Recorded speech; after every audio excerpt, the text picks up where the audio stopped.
4 जून 2015 मणिपुर का चंदेल जिला। सुबह का वक्त था और पहाड़ों की ठंडी हवाओं के बीच एक अजीब सी शांति छाई हुई थी। डोगरा रेजिमेंट का एक काफिला अपनी ड्यूटी पूरी करके इम्फाल की तरफ जा रहा था। ट्रकों के अंदर का माहौल एकदम सुकून भरा था। कोई गुनगुना रहा था तो कोई आपस में हंसी मजाक कर रहा था। पूरे 2 साल की थका देने वाली ड्यूटी के बाद घर लौटने की जो खुशी होती है वो हर जवान की आंखों में साफ चमक रही थी। पहाड़ों की उस ठंडी हवा ने उन्हें इस कदर मोहित कर दिया था कि वे अपने आसपास छिपे उस खौफनाक खतरे से पूरी तरह अनजान थे। उस घने जंगल के पेड़ों और झाड़ियों की आड़ में NSCN के खूंखार आतंकी घात लगाए बैठे थे। उनकी उंगलियां रॉकेट लॉन्चर और AK-47 के ट्रिगर पर थीं और उनकी नजरें हमारे बेखबर जवानों पर। काफिले की सबसे आगे वाली गाड़ी जैसे ही पहाड़ के एक अंधे मोड़ से गुजरती है, एक कान फाड़ देने वाला धमाके के साथ गाड़ी खिलौने की तरह हवा में उछल जाती है। उन्होंने सड़क के नीचे पहले से IED बॉम्ब बिछा रखा था जो अब फट चुका था। चंद सेकंड्स के अंदर जन्नत सा दिखने वाला वो हरा भरा जंगल बारूद और आग के काले धुएं से घिरकर किसी सुलगते हुए नर्क में बदल जाता है। धमाके से हमारे शूरवीर अभी संभल भी नहीं पाते कि ऊंचाई पर बैठे वो आतंकी उन पर ऊपर से रॉकेट लॉन्चर और मशीन गनों से अंधाधुंध गोलियों की झड़ी लगा देते। ये सब इतनी तेजी से हुआ कि जब तक हमारे फौजी अपनी बंदूकों का सेफ्टी कैच खोलकर जवाबी फायरिंग की पोजीशन लेते, तब तक वो आतंकी पूरे काफिले को खून और आग में नहलाकर उसी घने जंगल में भूतों की तरह गायब हो चुके थे। उस मनहूस पल में सिर्फ एक ही झटके के अंदर भारत माँ ने अपने 18 वीर सपूतों को हमेशा के लिए खो दिया और 15 जांबाज जवान खून से लथपथ होकर बुरी तरह घायल हो गए। जब ये खौफनाक खबर हेडक्वार्टर पहुंची तो पूरी भारतीय फौज के सीने में आक्रोश का ज्वालामुखी फट पड़ा। ये कोई आम गुस्सा नहीं था, ये बदले की वो आग थी जो अब आतंकियों को नर्क तक पहुंचाकर ही शांत होने वाली थी। आज के इस वीडियो में हम भारतीय सेना के उसी खूंखार और सीक्रेट मिशन को डिकोड करेंगे। एक ऐसा ऑपरेशन जहां उरी की तरह ही हमारे कमांडोज ने सरहद पार की, म्यांमार के खतरनाक जंगलों को चीरा और दुश्मनों को उनके ही घर में घुसकर मौत के घाट उतार दिए। इस बेहद खुफिया और जानलेवा मिशन को नाम दिया गया ऑपरेशन हॉट परस्यूट। 5 जून 2015 नई दिल्ली। 18 शहादतों की खबर ने दिल्ली के सत्ता के गलियारों में सन्नाटा ला दिया था। हालात की गंभीरता को देखते हुए प्रधानमंत्री नरेंद्र मोदी ने बिना एक पल गवाए एक top secret high level meeting बुलाई। इस मीटिंग में शामिल थे रक्षा मंत्री मनोहर पर्रिकर, गृह मंत्री राजनाथ सिंह के साथ साथ 2 वो चेहरे मौजूद थे जिनकी रणनीति दुश्मनों की रूह कपा देती है, NSA अजीत डोभाल और army chief Dalbir Singh Suhag. Meeting शुरू होते ही है मोदी जी ने खड़े होकर सीधा सवाल पूछा, इंटेलिजेंस रिपोर्ट क्या कहती है? तभी आर्मी चीफ दलबीर सिंह अपनी जगह पर खड़े होते हैं और अपनी कड़क आवाज में जवाब देते हैं, सर ये खूनी खेल national socialist council of Nagaland यानी NSCN के आतंकियों ने खेला है। मेरे जवानों का खून खौल रहा है। आप बस एक इशारा करें, वो इन कायरों को राख के ढेर में बदल देंगे। कमरे में बैठे मंत्री अभी फौज के इस गुस्से को समझ ही रहे थे कि तभी अजीत डोभाल की शांत लेकिन चुभने वाली आवाज गूंजी, ये आतंकी सीमा पार करके म्यांमार के घने जंगलों में छिप गए हैं। अगर आज हमने कोई ठोस और मजबूत कदम नहीं उठाया तो ये लोग पूरे नॉर्थ ईस्ट को दूसरा कश्मीर बना देंगे। मजबूत कदम सुनकर गृह मंत्री राजनाथ सिंह ने थोड़े हैरान होते हुए पूछा, डोभाल जी आपके इस कदम का मतलब म्यांमार की सीमा में घुसना तो नहीं? डोभाल ने राजनाथ सिंह की आंखों में देखा, अपना चश्मा ठीक किया और बिना कोई शब्द कहे सिर्फ एक हाँ में अपना सिर हिला दिया। कमरे का तापमान मानो और बढ़ गया। इससे पहले कि कोई और कुछ कहता, आर्मी चीफ ने सीधा दांव चला, सर हमारे पास 2 रास्ते हैं, या तो हम फाइटर जेट से एयर स्ट्राइक करें या फिर कमांडोज भेजकर ग्राउंड स्ट्राइक। काफी देर तक इस गंभीर फैसले पर मंथन हुआ। अंत में एयर स्ट्राइक के विकल्प को खारिज कर दिया गया। वजह साफ थी, खुफिया रिपोर्ट के मुताबिक आतंकियों के कैंप के आसपास आम नागरिक भी रहते थे और भारत सरकार किसी भी बेगुनाह की जान जोखिम में डालकर इसे मानवाधिकार का अंतर्राष्ट्रीय मुद्दा नहीं बनने देना चाहती थी। रणनीति अब शीशे की तरह साफ थी। मीटिंग अपने आखिरी मोड़ पर पहुंच चुकी थी। तभी प्रधानमंत्री ने वो आखिरी सवाल पूछा जिसने इस ऑपरेशन की नींव रख दी, जनरल आपके जवानों को तैयार होने में कितना वक्त लगेगा? दलबीर सिंह ने पूरे आत्मविश्वास से कहा, सर मुझे सिर्फ 3 दिन चाहिए। पीएम मोदी ने हामी में अपना सिर हिलाया, कमरे में मौजूद सभी चेहरों की तरफ एक पैनी नजर घुमाई और बिना कुछ और कहे अपनी कुर्सी से उठ गए। मीटिंग खत्म हो चुकी थी लेकिन सरहद पार बैठे आतंकियों की मौत का फरमान अभी अभी लिखा जा चुका था। दिल्ली के उस वॉर रूम का दरवाजा खुलते ही आतंकियों की मौत का काउंटडाउन शुरू हो चुका था। इन खूंखार दरिंदों का शिकार करने के लिए किसी आम टुकड़ी को नहीं बल्कि जंगल के असली शेरों को चुना गया। हमारी 21 पैरा स्पेशल फोर्सेस वाघ नख यानी बाघ के पंजे के नाम से मशहूर इस एलीट यूनिट को जंगल वॉरफेयर में ऐसी महारत हासिल है कि सरहद के इस पार कोई भी आतंकी अपना अड्डा बनाने की जुर्रत तक नहीं कर सकता। नॉर्थ ईस्ट में चाहे कुदरत का कहर हो या आतंकियों का खौफ, 21 पैरा के ये जांबाज हमेशा सीना ताने सबसे आगे खड़े मिलते हैं। तारीख 6 जून 2015। ऑपरेशन की तैयारियां युद्ध स्तर पर शुरू हो गईं, लेकिन इस मिशन की जान थी इसकी गोपनीयता यानी सीक्रेसी। दुश्मन को भनक तक न लगे इसलिए भारत सरकार ने मीडिया के सामने एकदम चुप्पी साध ली। यहाँ तक कि पीएम मोदी भी अपने पहले से तय बांग्लादेश दौरे पर निकल गए। दिल्ली की इस खामोशी को देखकर आतंकी बेफिक्र हो गए। उन्हें लगा कि भारत अब कोई कदम नहीं उठाएगा और वो बेखौफ होकर एक और खूनी हमले की साजिश रचने लगे। लेकिन वो बेवकूफ इस बात से अनजान थे कि पर्दे के पीछे 21 पैरा एसएफ ने अपने हथियारों पर धार रखना शुरू कर दिया था। और इतिहास गवाह है, जब जब पैरा कमांडोज ने अपने जूतों के फीते कसे हैं, दुश्मनों को सीधे जहन्नुम का रास्ता देखना पड़ा है। इधर नागालैंड के दीमापुर में 3 कोर के खुफिया हेडक्वार्टर में एक बहुत ही अहम बैठक चल रही थी। यहाँ army chief Dalbir Singh, Ajit Doval, 3 corps के commander lieutenant general Bipin Rawat और 21 पैरा के कमांडर मौजूद थे।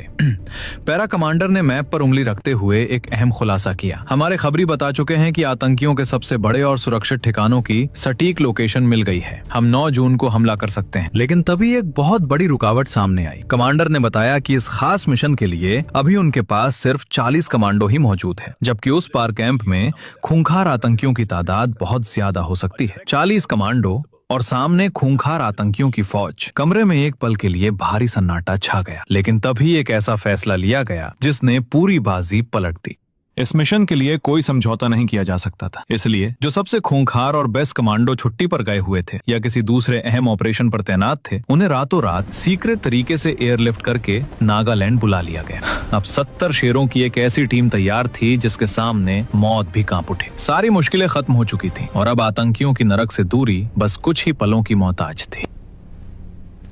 दोस्तों, इससे पहले कि हमारे शेर इन आतंकियों का शिकार करें, आइए जल्दी से जान लेते हैं कि आखिर ये खूंखार दरिंदे हैं कौन। इस आतंकी गुट का नाम है NSCNK यानी national socialist council of Nagaland. साल 1980 में SS खापलांग ने इसे बनाया था। इनका सपना था नागालैंड को भारत से अलग करके नागालिम नाम का एक नया देश बनाना। ये भोले भाले लोगों को भड़काते हैं कि भारत का संविधान उन पर थोपा जा रहा है, लेकिन इनकी असलियत कुछ और ही है। ये खुद पूरे नॉर्थ ईस्ट में ड्रग्स का काला धंधा चलाते हैं। छोटी सी दुकान से लेकर आम घरों तक हर महीने बंदूक की नोक पर टैक्स के नाम पर हफ्ता वसूली करते हैं। और तो और भारत को अंदर से खोखला करने के लिए इन्हें पाकिस्तान और चीन से पैसा, हथियार और ट्रेनिंग भी मिलती है। यही वो वजह थी कि इन्होंने हमारी सेना की पीठ पर वार करने की जुर्रत की थी।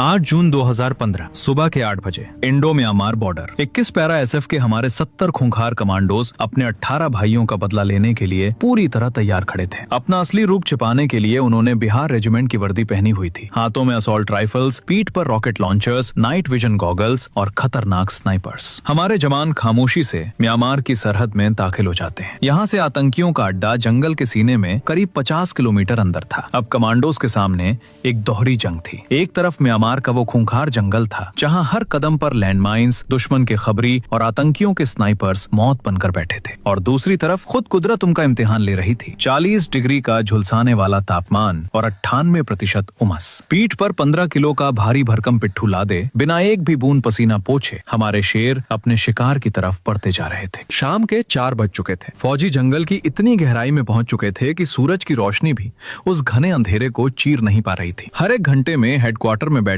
लेफ्टिनेंट जनरल बिपिन रावत को रेडियो पर बस एक बीप का सिग्नल भेजा जा रहा था कि हम सही रास्ते पर हैं। तभी घुप अंधेरे में कुछ ऐसा होता है जो एक झटके में इस पूरे सीक्रेट मिशन को तबाह कर सकता था। कमांडोज दबे पांव आगे बढ़ रहे थे, तभी सामने से 2 अजनबी हाथों में बंदूक लिए सीधे हमारे जवानों की तरफ आ रहे थे। जैसे ही हमारे कमांडोज की नजर उन पर पड़ी, उन्होंने पलक झपकते ही अपनी गन तान ली और दोनों को चारों तरफ से घेर लिया। पूछताछ में पता चला कि वो कोई आतंकी नहीं बल्कि इलाके के लोकल शिकारी थे।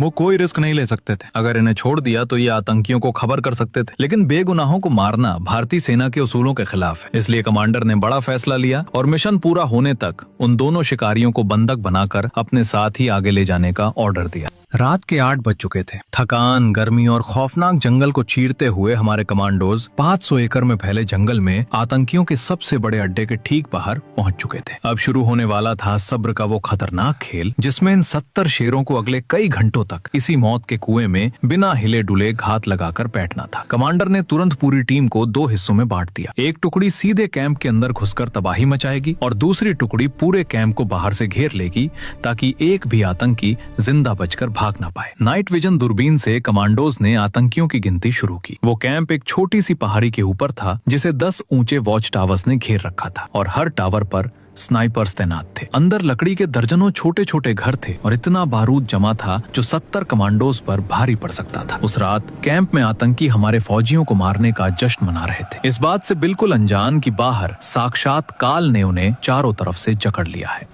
रात का 1 बज चुका था। कैंप को पूरी तरह घेरने के बाद कमांडोज अब उन आतंकियों के सोने का इंतजार कर रहे थे। काफी देर तक जब कैंप में कोई हलचल नहीं हुई तो टीम कमांडर ने इशारों ही इशारों में अपनी टुकड़ी को प्लान के हिसाब से आगे बढ़ने का हुक्म दे दिया। खामोशी से मौत बनकर एक टुकड़ी कैंप की तरफ रेंगने लगती है। तभी अचानक गोलियों की तड़तड़ाहट इस खामोशी को चीर देती है। कमांडोज एक पल के लिए चौंक जाते हैं। क्या उनका सीक्रेट मिशन लीक हो गया? क्या दुश्मन के स्नाइपर्स ने उन्हें देख लिया? जब वो कैंप की तरफ देखते हैं तो आतंकियों की एक पूरी टुकड़ी अंधाधुंध गोलियां चलाते और टॉर्च मारते हुए ठीक उन्हीं की तरफ आ रही थी। इन्हीं ख्यालों के बीच टीम कमांडर का साइलेंट लेकिन कड़क आदेश आता है, कवर लो, कोई अपनी जगह से नहीं हिलेगा जब तक मैं इशारा न करूं। आतंकियों की चलाई हुई गोलियां हमारे जवानों के इर्द गिर्द मौजूद पत्थरों और पेड़ों को चीर रही थी। वो मौत बनकर बिल्कुल करीब आ चुके थे। उन्होंने अपनी टॉर्च की तेज रोशनी सीधे हमारे कमांडोज की तरफ घुमा दी। अगर उस रोशनी में किसी जवान की हल्की सी परछाई भी दिख जाती या कोई अपनी पलक भी झपका देता तो उस रात वहां मौत का खौफनाक खेल शुरू हो जाता। लेकिन साक्षात काल को अपने सामने खड़ा देखकर भी 21 पैरा का एक भी जवान अपनी जगह से इंच भर नहीं हिला। चारों तरफ अपनी टॉर्च की रोशनी लहराने और हवा में कुछ गोलियां दागने के बाद वो आतंकी जोर जोर से हंसने लगे और वापस अपने कैंप में लौट गए। रात भर में उन्होंने ऐसा 4-5 बार किया। तब जाकर कमांडोज को समझ आया कि ये तो उनकी सिक्योरिटी ड्रिल का हिस्सा था। दरअसल उन आतंकियों के मन में भारतीय सेना का एक ऐसा खौफ बैठा था कि उन्हें लगता था किसी न किसी रात हिंदुस्तानी फौज उनका शिकार करने जरूर आएगी। इसी डर से वो रात भर गोलियां चलाते और टॉर्च मारते थे। लेकिन वो बेवकूफ ये नहीं समझ पाए कि जब 21 पैरा की टीम आती है तो वो हाथ नहीं लगाती, सीधा हलक में हाथ डालकर जान निकाल लेती है।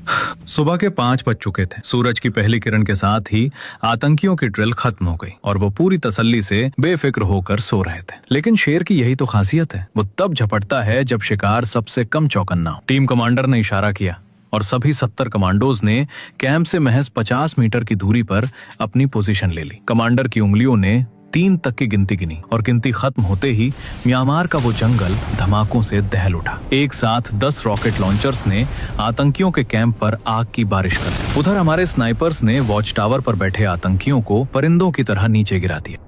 पल भर में ही वो पूरा कैंप तबाही के खौफनाक मंजर में बदल गया। आसमान में काला धुआं था और जमीन पर आतंकियों के खून की प्यासी गोलियां बरस रही थी। कमांडोज की एक टुकड़ी वॉर क्राई के साथ सीधे कैंप के अंदर घुसी और उनकी बंदूकों ने मौत का राग छेड़ा। चारों तरफ अफरा तफरी मच गई। जो आतंकी कुछ दिन पहले हमारे जवानों की मौत का जश्न मना रहे थे वो अब चीखते चिल्लाते इधर उधर भाग गए। किसी ने बंदूक उठाने की हिम्मत भी की तो उसकी मैगजीन लोड होने से पहले ही वो 21 पैरा की गोली का शिकार हुआ। करीब 40 मिनट, सिर्फ 40 मिनट तक उन पर मौत बरसाई। एक एक करके 100 से भी ज्यादा खूंखार आतंकियों को उनकी सही जगह यानी सीधे नरक पहुंचा दिया गया। उन शैतानों को मौत के घाट उतारने के बाद हमारे जवानों ने पूरे कैंप को आग के हवाले कर दिया ताकि आने वाले कई सालों तक कोई नया आतंकी वहां बसने की जुर्रत न करे। कैंप को राख में मिलाने के बाद कमांडोज तुरंत भारतीय सीमा की तरफ निकल पड़े। रास्ते से ही टीम कमांडर ने जनरल बिपिन रावत को एक एनक्रिप्टेड मैसेज भेजा, ऑपरेशन सक्सेसफुल। ये मैसेज आर्मी चीफ से होता हुआ सीधा प्रधानमंत्री मोदी तक पहुंच गया। इसके बाद बिना किसी अंतर्राष्ट्रीय दबाव की परवाह किए भारत सरकार ने सीना तान कर अपने शूरवीरों के शौर्य का पूरी दुनिया के सामने ऐलान कर दिया।